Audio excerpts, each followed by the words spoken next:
剣が好きなの。पिछला part वहीं and हुआ था जब अकीरा ने तकाशी को होशिना के पास्ट के बारे में बताया था। अब हम आगे की कहानी की तरफ बढ़ते हैं।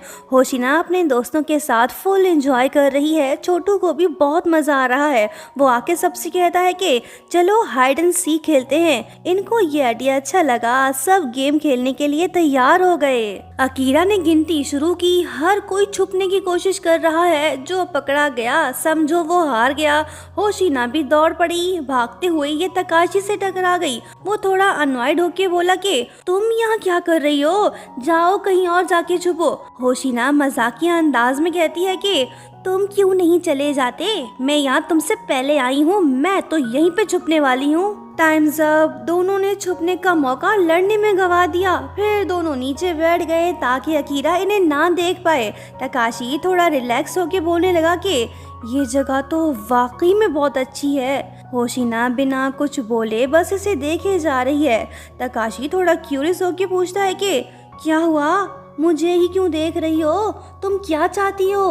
होशिना थोड़ी शाय होके बोली कि कुछ नहीं। फिर जब होशिना उठकर वहां से जाने लगती है तो तभी इसका पैर फिसल जाता है। वो सीधा तकाशी के ऊपर गिर पड़ती है। माहौल एकदम रोमांटिक सा हो गया। दिल की धड़कनें 200 के पार। ये सीन यहीं पे एंड हुआ। ट्रिप एंजॉय करने के बाद होशिना और बाकी सब अपने घर वापस लौट आए। हॉलीडेज खत्म हो चुके हैं। स्कूल जाने का समय हुआ जाता है। सब ब्रेकफास्ट करने के लिए टेबल पे बैठे हैं। यूरी भी इनके साथ ही बैठा है। जब होशिना तकाशी के पास जाती है तो वो उससे नजरें नहीं मिला पाती। फिर क्या, वो बिना कुछ कहे ही वापस लौट जाती है। स्कूल में बास्केटबॉल मैच शुरू हो गया। तकाशी खेलने में बिजी है। लड़कियां अपनी पढ़ाई लिखाई छोड़ के बस इसका मैच देखने आई हैं। होशिना भी यहीं पे मौजूद है। इसका दिल थोड़ा बेचैन सा है। तभी से मैगी की वो बात याद आई कि जब तुम हर वक्त एक ही इंसान के बारे में सोचते रहो, उसे दिमाग से ना निकाल पाओ, तो समझो यही प्यार है। ये बात याद करके होशिना का दिल थोड़ा सा कंफ्यूज और इमोशनल सा हो जाता है। ये मन ही मन खुद को समझाने की कोशिश कर रही है कि ऐसा कुछ नहीं है।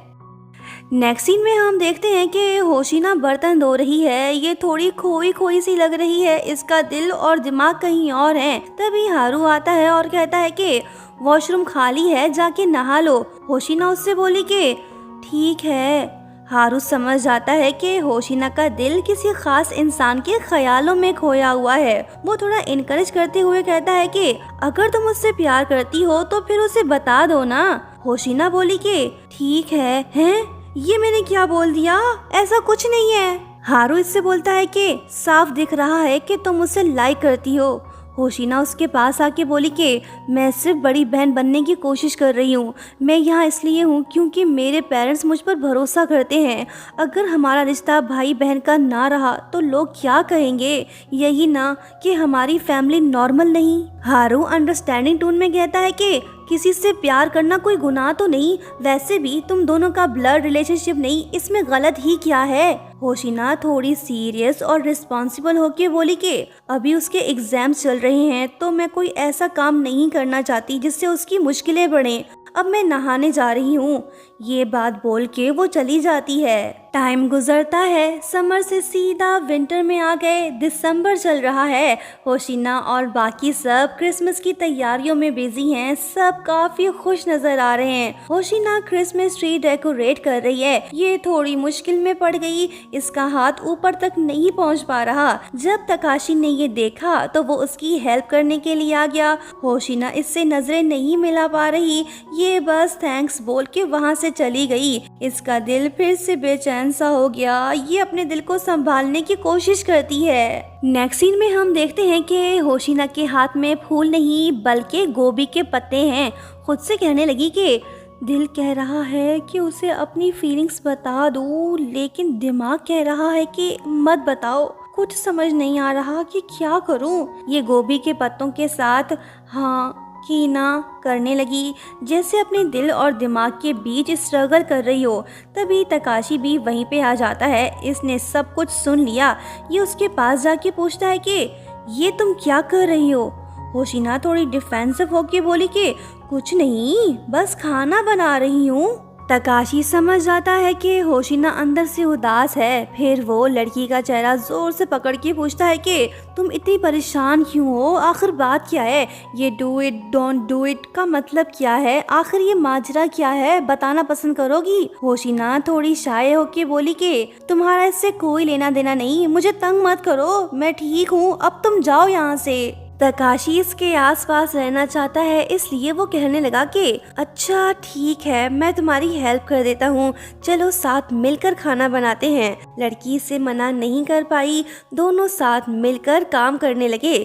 थोड़ी देर बाद होशिना धीमी आवाज में कहती है कि सॉरी, जो तुम्हें मेरी वजह से काम करना पड़ रहा है। तकाशी फौरन जवाब देता है कि कोई बात नहीं, शायद मैं वो इंसान नहीं जिससे तुम खुलकर बात कर सको। इसकी ये बात सुन वो बोली कि नहीं, ऐसी कोई बात नहीं, ऐसा कुछ नहीं जो मैं तुम्हें ना बता सकूं। थोड़ी देर खामोश रहने के बाद तकाशी कहने लगा कि ठीक है, फिर मैं तुम्हारी ये बात मान लेता हूँ। होशिना बिल्कुल चुप सी हो गई, ये इसे बताना तो चाहती है लेकिन कह नहीं पा रही। कुछ देर बाद वो कहने लगी कि पता है, एक बात है जो मैं किसी को बताना चाहती हूँ लेकिन मैं उसे बता नहीं सकती। अगर बता दिया तो मुझे लगता है कि मैं उसे परेशानी में डाल दूंगी, इसलिए मैंने खुद से कहा कि नहीं, खामोश रहना ही बेहतर है। लेकिन पता नहीं क्यों दिल बार बार ये कह रहा है कि जो बोलना है बोल दो। तकाशी अभी तक समझ नहीं पाया कि होशिना असल में इससे क्या कहना चाह रही है। कहने लगता है कि अगर तुम्हें उसकी फिक्र है तो ये एक अच्छी बात है। इससे ये पता चलता है कि वो इंसान तुम्हारे लिए कितना इम्पोर्टेंट है। सच में वो बहुत लकी है जिसके लिए तुम इतनी फिक्रमंद हो रही हो। लो, मैंने ये बना दिया। होशिना हंसते हुए बोली कि अरे ऐसा नहीं करना था, तुमने तो कैबेज रोल को लड्डू बना दिया। वो जवाब देता है कि जो भी हो, टेस्ट तो सेम ही रहेगा ना। वो बोली कि तुम तो बिल्कुल बेकार निकले, तुमसे एक आसान काम भी नहीं हो पाया, छोड़ो मैं खुद ही कर लेती हूँ। तकाशी मुस्कुराते हुए बोला कि अरे वाह, तुम तो हंस पड़ी, वैसे ये खिलता हुआ चेहरा तुम पर ज्यादा सूट करता है। ये सुनकर होशिना खामोश हो गई। तकाशी भी कैबेज रोल बनाने में बिजी हो गया। होशिना के दिल में चल रही उलझन अब खत्म सी हो गई।